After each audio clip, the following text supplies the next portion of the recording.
Hello, for today's video, I'm gonna make a simple and healthy chicken with potato recipe. And here I have cleaned and washed whole chicken, teaspoon of garlic powder, teaspoon of salt, 8 cloves of smashed garlic, 2 pieces of squeezed lemon to have lemon juice, and 5 medium size of potatoes cut into cubes. And let's get started. With our prepared boiling water, let's put in our whole chicken and add a half piece of lemon and tablespoon of salt.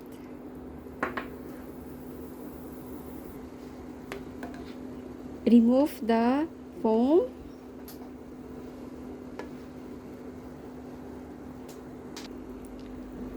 Once totally remove the foam,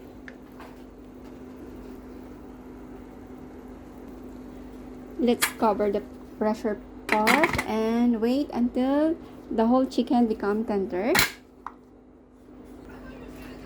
Let's check our chicken.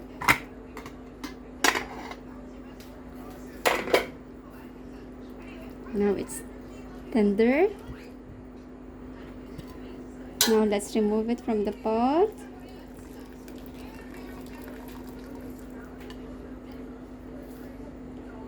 Set aside to cool down.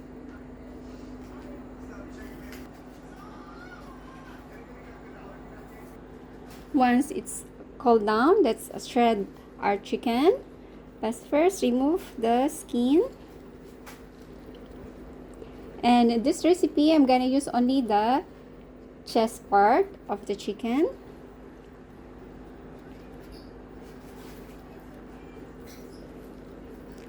Be careful, it's just a little bit hot from inside. Let's shred the chicken.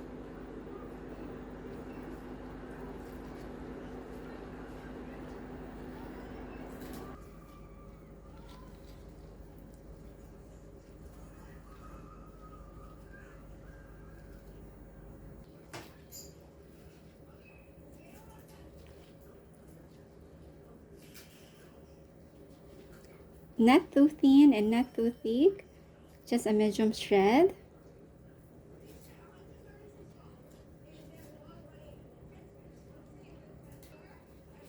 Now done shredding the chicken chest part.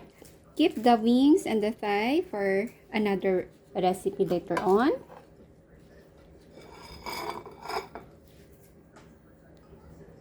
Let's start cooking our chicken potato recipe. Now let's put our prepared potatoes in the pan. Add our smashed garlic. Spread it.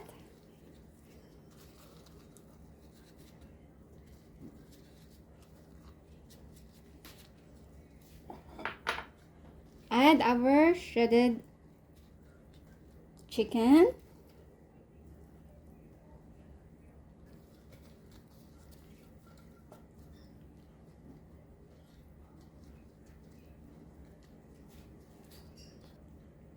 Our seasonings.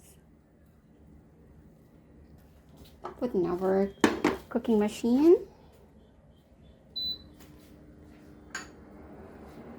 And add our squeezed lemon juice.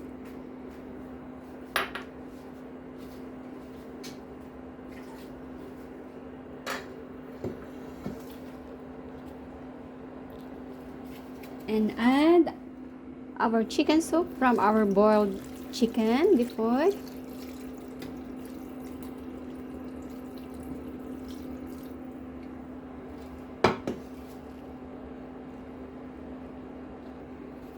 Put the chicken soup until it covered all the chicken.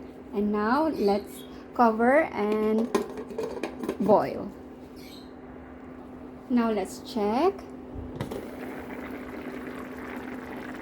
That aromatic smells delicious. Let's check the potato.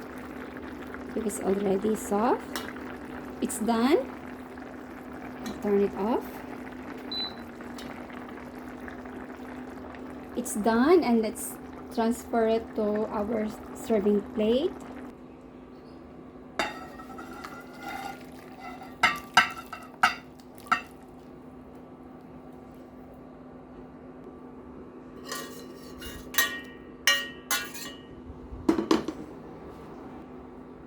And our simple and healthy chicken with potato recipe is ready to serve.